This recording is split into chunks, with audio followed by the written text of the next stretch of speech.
Olá, olá, meus amigos e minhas amigas, estamos de volta. Sejam muito bem-vindos ao canal do Tabelião e hoje com um tema muito importante, a diferença entre alienação fiduciária e garantia e arrendamento mercantil, também conhecido como leasing. Gostaria de contar para vocês algo importante a respeito da minha biografia e que tem a ver com a dificuldade que os estudantes de direito têm na fixação dos conceitos da alienação fiduciária em garantia e do leasing. Não saia daí! Olha só, pessoal, no começo da faculdade eu tinha vários vícios que eu carreguei ao longo da vida, principalmente na fase do colegial, que me fizeram demorar mais tempo para alcançar a aprovação no concurso público. Eu, diante de uma questão difícil, de um conceito mais complexo, da dificuldade de compreender um instituto jurídico, eu simplesmente parava naquele momento e ia fazer outra coisa. Ia me distrair, ia ler algo que fosse mais aprazível, mais gostoso para a minha cabeça, eu simplesmente deixava aquela questão mais difícil para o lado. Tenho certeza que muitos de vocês têm essa postura muito parecida. Isso é mais ou menos um ato de afinar para um conceito difícil. Eu tenho isso na minha cabeça hoje. Então, o que eu faço? Hoje, em vez de correr desta compreensão de um instituto difícil, eu faço o contrário, eu persisto. Eu vou atrás, eu me aprofundo. Nós temos vários instrumentos hoje em dia que nos permitem avançar no conhecimento mais aprofundado. Aulas no YouTube, doutrina física nos livros, textos, também doutrina na própria internet. Nós temos várias pessoas focadas em estudos para concurso público, sites de questões que são resolvidas naquele tema específico, vários comentários abaixo das questões, vocês sabem muito bem desses sites, o que concursos é um desses sites, em que os estudantes que estão na mesma situação que nós, estudantes de direito, estudantes da matéria jurídica, estamos, e eles dão uma visão mais facilitada do direito. E eu lembro muito bem, quando eu estava na segunda fase do concurso público de cartórios, o oitavo concurso. O oitavo concurso, nós estávamos, eu e minha esposa, estudando para o concurso, e aí, na decisão do que estudar, ela decidiu estudar relação de parentesco. A prova seria uma dissertação em direito civil, questões e uma peça prática. E ela se demorou muito no estudo das relações de parentesco. Um livro do Venosa, aquele livro, o curso de direito civil do Venosa, gigantesco acerca desse tema, e eu fiquei implicado com aquilo. Eu dizia: Camila, pelo amor de Deus, amor, não estuda só a relação de parentesco, porque se cair outra matéria, você vai ter dificuldade para entender. E ela disse assim, eu lembro muito bem que ela olhou para mim, ficou quieta um minutinho e disse assim: olha, não enche o meu saco. E aí eu falei assim: bom, então se não quer que eu te enche o saco, você vai ficar estudando então essa matéria.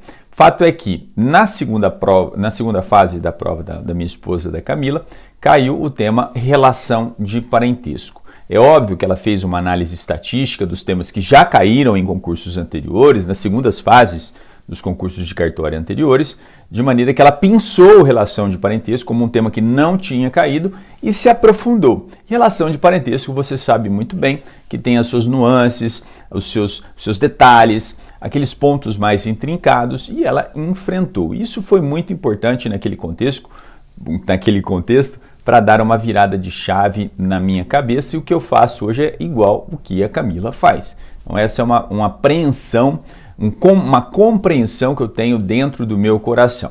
E por que eu estou falando tudo isso? Estou dizendo, contando toda essa história, essa trajetória, para mostrar para você que muitas vezes você tem na sua cabeça dificuldades de entender determinados institutos jurídicos, dentre eles a alienação fiduciária em garantia e o arrendamento mercantil, e você simplesmente diz para você mesmo, olha, eu não quero saber, vou fazer outra coisa porque está muito difícil entender esses institutos jurídicos. E eu vou tentar simplificar, seguindo essa linha de raciocínio que eu tenho, de que existem várias pessoas transmitindo conteúdo pela internet de uma maneira mais facilitada, eu vou tentar trazer esses conceitos da forma mais tranquila, da forma mais fácil possível. Então vamos começando falando do mais fácil, do arrendamento mercantil.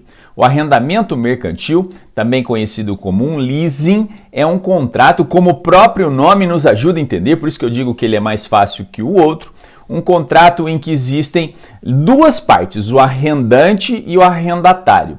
E no final tem-se a possibilidade da aquisição do bem arrendado. Na alienação fiduciária em garantia, nós temos um contrato geralmente de mútuo, de empréstimo, e aí um contrato acessório seria este contrato de alienação fiduciária em garantia para garantir o contrato de mútuo. Então tem o empréstimo e tem um imóvel ou um móvel garantindo aquele empréstimo. Basicamente é isso. Então nós temos em uma parte o arrendamento mercantil, que é um contrato de locação com a possibilidade de compra ao final, ao término do contrato de locação, e do outro lado nós temos geralmente um contrato de mútuo, de empréstimo de dinheiro, garantido por um móvel ou por um imóvel, a depender do objeto a ser contratado. Vamos falar um pouquinho de cada um desses contratos. O arrendamento mercantil, ou leasing, ele surge nos Estados Unidos. Olha o contexto histórico, na Segunda Guerra Mundial.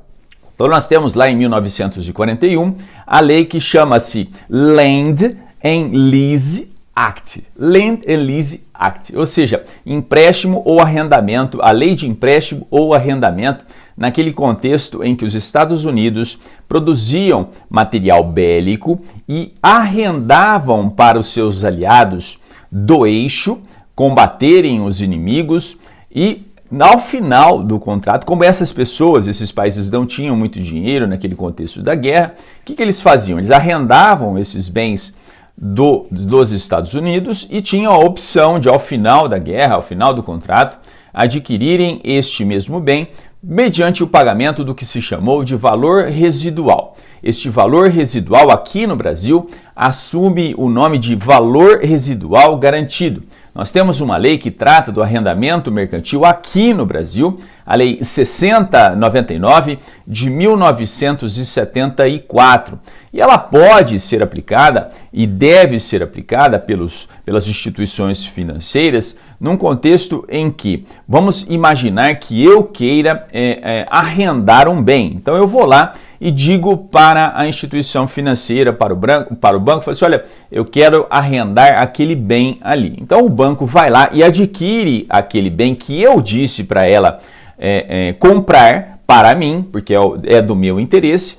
Então ela adquire o bem e arrenda para mim. Então a instituição financeira é a arrendadora e eu sou o arrendatário. Então, e ao final desse contrato, eu pago o que se chama de valor residual garantido. Nos Estados Unidos, o arrendamento mercantil funciona efetivamente como um contrato de locação. Aqui no Brasil, ele tem muito jeitão e a cara de um contrato de financiamento, né? Se eu quero comprar um carro, eu falo, eu quero comprar aquele carro, o banco compra para mim, eu vou pagando as parcelas e ao final é óbvio na minha cabeça que eu vou adquirir esse carro, mas lá nos Estados Unidos não. Então vamos imaginar um carro aí que custe $40 mil.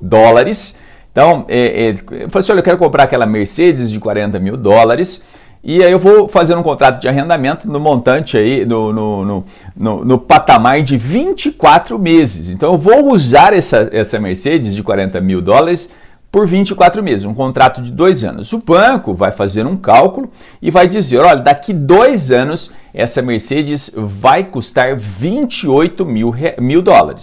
$28 mil.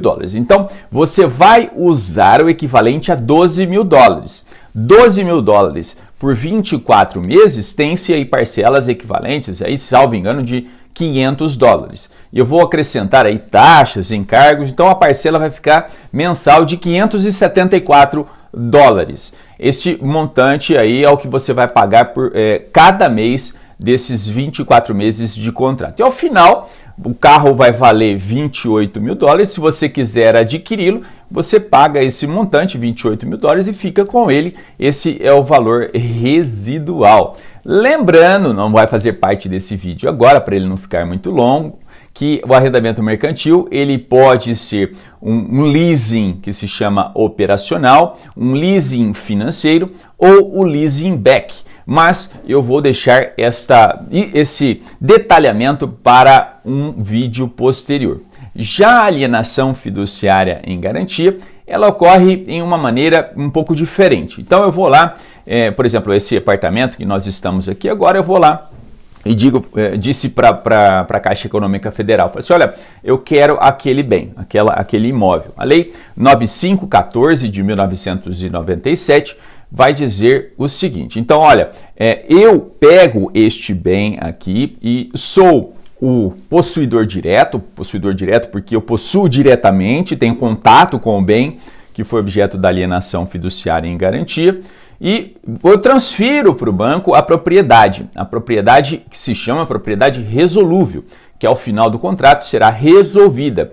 E o banco terá então a posse indireta deste bem. Olha, ele não tem contato com a coisa, é óbvio que a posse será indireta. E aí o pagamento é feito para o proprietário deste imóvel, então para ele alienar esse bem em garantia para o banco fica então como sendo o proprietário deste bem, eu como possuidor direto, e ao final do pagamento das parcelas eu tenho a propriedade consolidada. Então, entre a assinatura do contrato e a execução completa deste mesmo contrato de alienação fiduciária em garantia, nós temos vários desdobramentos interessantes. Então, por isso que se diz que a alienação fiduciária em garantia é um contrato misto, em que existe um contrato de empréstimo com um contrato de garantia subjacente. E ao final, então, nesse meio de tempo, eu tenho o desdobramento da posse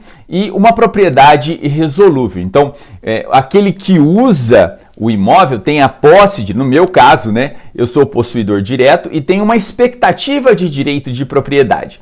Enquanto que o banco possui, lá, posso ficar redundante, tem a posse indireta e a propriedade resolúvel. Então veja que nós temos dois contratos muito diferentes um do outro. Então nós ficamos momentaneamente por aqui e retornamos com mais informação para você em outros vídeos. Fiquem com essas informações arraigadas em sua mente, sobretudo na parte atinente ao enfrentamento de estudos de questões jurídicas importantes, fundamentais, que possivelmente alavancarão a sua carreira. Peço que os senhores se inscrevam no nosso canal, é um prazer muito grande tê-los aqui, compartilhem os nossos vídeos, assistam os demais vídeos do nosso canal, é um prazer tê-los aqui no canal do Tabelião. Até mais!